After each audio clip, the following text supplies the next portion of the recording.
अहमदाबाद में चाय पीने के साथ बात करने के लिए चीनू भाई प्रजापति, चीनू भाई भीखाभाई प्रजापति भीखाभाई प्रजापति के साथ। तो इनके साथ मैं यहाँ जब रिक्शा में आ रहा था तो हमारी बात हुई तो मुझे लगा कि ये कितने राष्ट्र प्रेम से भरे हुए हैं और निस्वार्थ भाव से जो कुछ ये कर सकते हैं राष्ट्र की एकता के लिए वो करना चाहते भी। और उसका जो सूत्र है वो पता चला कि इनके पिताजी जो थे वो आज़ाद हिंद फौज में थे, राइट। आप बताइए बचपन में क्या आपने उनसे क्या सीखा? पिताजी आप बहुत छोटे थे जब वो चले गए? मैं लगभग 5 से 6 साल का होगा। अच्छा। जब मेरे को उसने पहले तो चाणक्य नीति सार की पुस्तक मेरे लिए उसने पकड़ाई कि इसको पढ़ना, और दूसरा कि मेरा हाथ में पानी लेके उसने कसम दिलवाई थी मेरे को, अगर जियो तो अखंड भारतवर्ष के लिए जीना, भूखे प्यासे जीवों के लिए जीना, बहन बेटियों की रक्षा के लिए जीना, दयादान नहीं स्व बलिदान।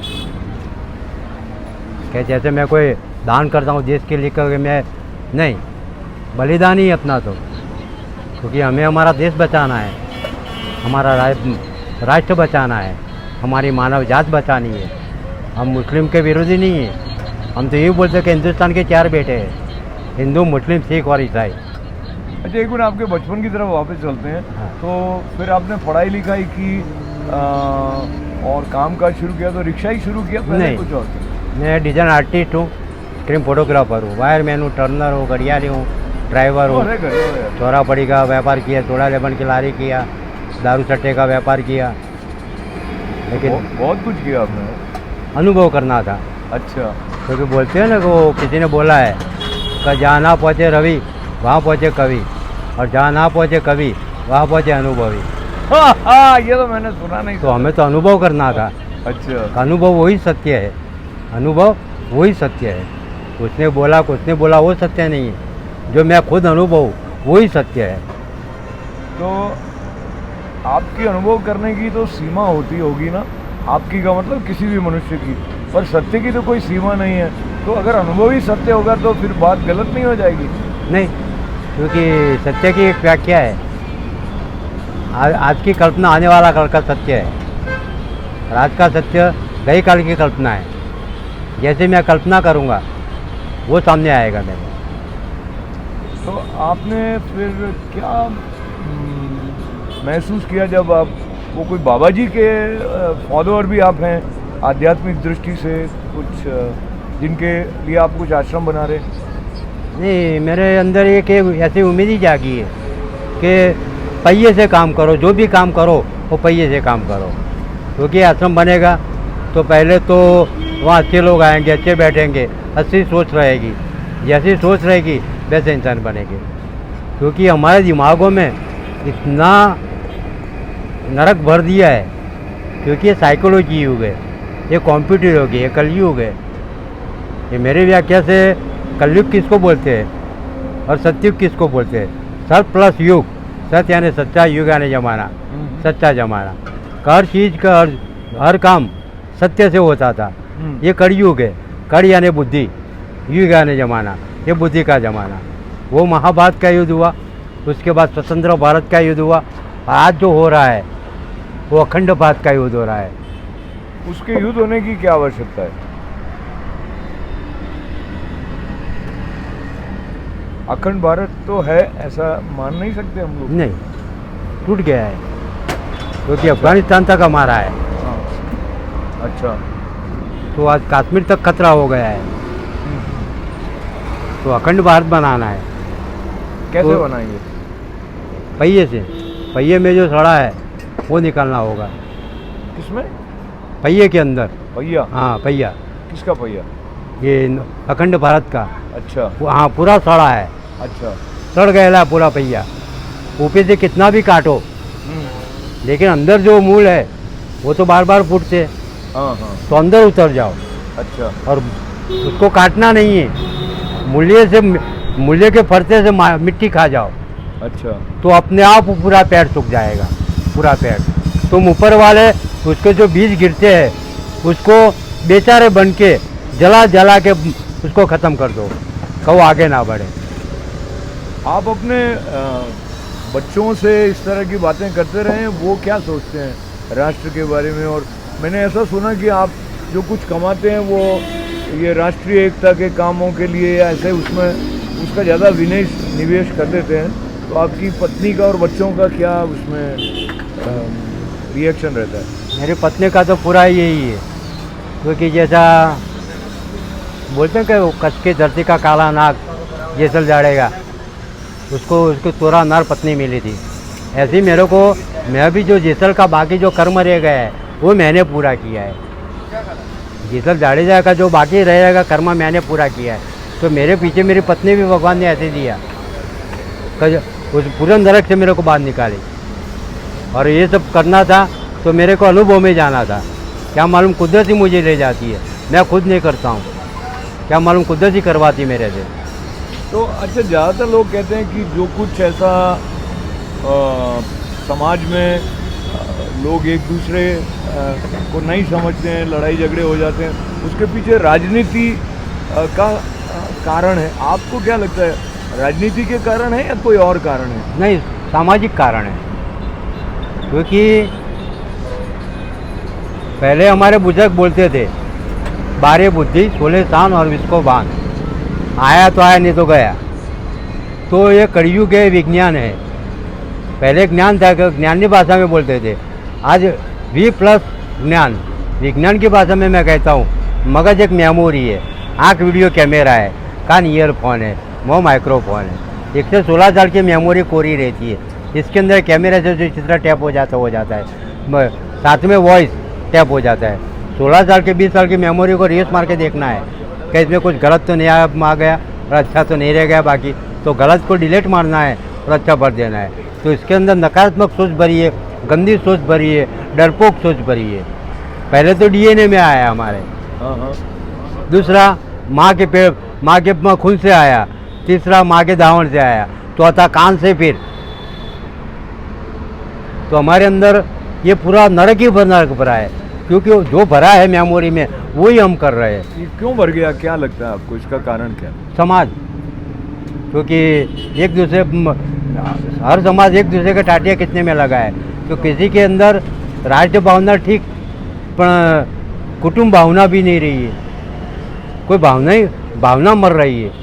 और भाई सबसे बड़ी है भाई भावना, ब्रदर भावना, तो वो तो है ही नहीं। कैसे बढ़ाएंगे उसको? आप क्या उसके लिए कर रहे हैं, और कोई आपकी बात सुन रहे हो, वो कैसे इसमें आपकी मदद कर सकते हैं? इसके लिए तो जो पहला गंदा उसको निकालना पड़ेगा। तो निकालने के लिए वो कुलदीप श्रेष्ठ बोलते हैं कि सरहद पे सर्जिकल स्ट्राइक की ज़रूरत नहीं है, सर्जिकल स्ट्राइक की ज़रूरत अंदर है। जब तक अंदर की गंदगी साफ नहीं होगी, ये ऐसी सोच जब तक बजब नहीं आएगी, क्योंकि हम जो कोई बोलते हैं वो आवाज़ नष्ट नहीं होता है, अंतरिक्ष के अंदर वो आवाज़ घूमता है। और मैंने जो चैनल लिया है वो चैनल मेरे में पकड़ाती है। तो पहले तो वो तरंगों को हटाना है, ये तरंग जो जरूरी है समाज के लिए, वो तरंग फैलाना है। अच्छा, जो अभी वर्तमान सरकार है, प्रधानमंत्री भी आप जैसे कह रहे थे एक भारत श्रेष्ठ भारत वो बात कहते हैं, उनका प्रभाव सकारात्मक रह रहा है कि नहीं रह रहा है, क्या लगता है आपको? रह रहा है, हो रहा है। मैं जो चाहता हूँ वो हो रहा है। आज मुझे पहले यूँ होता था कि साला मैं अकेला पड़ गया, कि कुछ नहीं होएगा, लेकिन आज मुझे दिखता है कि मैं जो चाहता था वो हो रहा है। तो आज से 40 साल पहले मैं पूरा गांव की सफाई करता था, पूरे गांव की, तो आज पूरा देश साफ हो रहा है। तीसरा हमारा ये था कि पीओके और कश्मीर के बिना, पीओके के बिना हमारा कश्मीर अधूरा है, और कश्मीर के बिना हमारा हिंदुस्तान अधूरा है। तो आज वो हो रहा है, पीओके का आवाज़ उठा है। फिर मेरी सोच थी मतलब हिंदुस्तान में हर घर पे ऊपर तिरंगा होना चाहिए, आज वो हो रहा है, होने के कगार पे आया है। बहुत ही बढ़िया। तो चीनू भाई के साथ में मैं अहमदाबाद में जहाँ पे बैठ के बात कर रहा हूँ, यहाँ पर भी चाय का एक घड़ी और ये इन्होंने कॉफ़ी पिलाई है। आपका नाम क्या है? यशपाल जी हमारे साथ भी हैं, तो उनका भी यश बढ़े, उनकी दुकान भी बढ़े, और क्योंकि ये चाय की दुकान के साथ में भी ये भारत के प्रधानमंत्री जी का नाम कहीं ना कहीं आ जाता है, इसलिए मुझे याद आया। पर मुझे इस बात की बड़ी प्रसन्नता हुई कि आपके मन में राष्ट्र के प्रति प्रेम और अखंड भारत की जो भावना है उसको लेकर आप सिर्फ बैठे नहीं हैं, कुछ कर भी रहे हैं। और आपको खुद को किसने प्रेरित किया इस तरह की भावनाओं को लेके आप आगे बढ़े? एक तो आपके पिताजी का आपने बताया वो आज़ाद हिंद फौज में थे पहले पिताजी मेरे। हाँ, और उसके बाद क्योंकि वो जी उसके बाद तो फिर क्या मालूम अनजाने से ये स्वामी विवेकानंद मेरे अंदर आ गए, रामकृष्ण परम जैसे आ गए, वीर सावरकर जैसे आ गए, सुभाष जैसे आ गए, चंद्रशेखर आज़ाद, भगत सिंह, सब एक क्रांतिकारी मेरे अंदर आते गए। ये कैसे आए? आप पढ़ते बहुत हैं क्या? पहले मेरा पढ़ाई मेरा सबसे बड़ा शौक था। अच्छा। तो एक था तुम्हारे जैसा कोई, उसने मेरे हाथ में क्रांतिकारियों की पुस्तक पकड़ा दिया। अच्छा। पकड़ाते गया, मेरे अंदर चेतन होता ही गया। तो चीनू भाई के साथ में कॉफ़ी पीते हुए मुझे इस बात की प्रसन्नता फिर से हो रही है कि पुस्तकें जो हैं वो अपना प्रभाव तो छोड़ती है एक मनुष्य के चिंतन में, और जो चिंतन है वो कर्म के रूप में दिखाई देता है।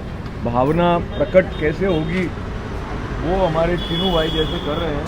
अभी निशाना लगा के इन्होंने स्वच्छ भारत के हिसाब से वो जो कॉफ़ी का प्याला था वो सही जगह पर फेंक दिया है। तो बात सही जगह पर पहुँचे और आप जो चाहते हैं उस दिशा में आपको सफलता मिले, ऐसी मंगल कामना है। और कोई बात आप जो कि आपको नहीं जानते हैं वो आपकी बात सुन रहे हैं, भारत से प्रेम रखने वाले, क्या कहना चाहेंगे? अगर हमें हमारा देश बचाना है, हमारी मानव जात बचानी है, तो पहले भाई का भाव जगाना होगा। तो भाई किसको बोलते हैं? उदाहरण रूप कौन है?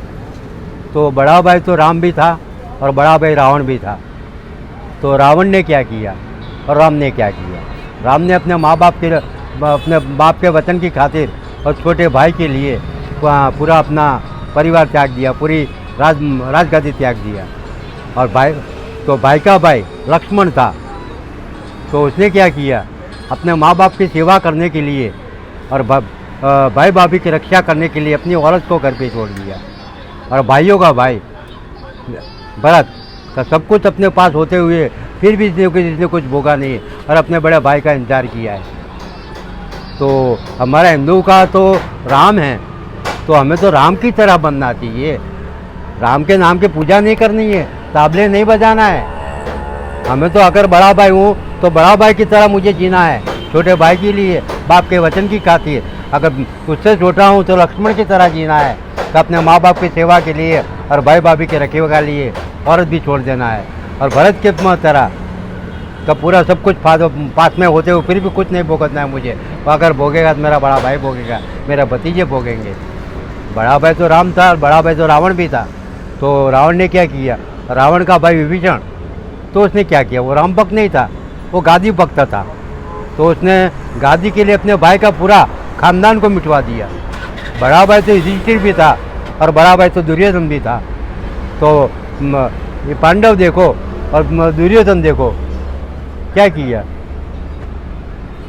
हमारे बुजुर्ग बोलते थे कि पत्नी के बिना संसार अधूरा, भाई के बिना जीवन अधूरा, चाचा बापा के बिना कुटुंब अधूरा और मामा के बिना मौसाड़ अधूरा।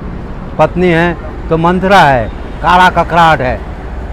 भाई है तो विभीषण जैसा है, पास में रह के बड़ा भाई का निकल रहा है।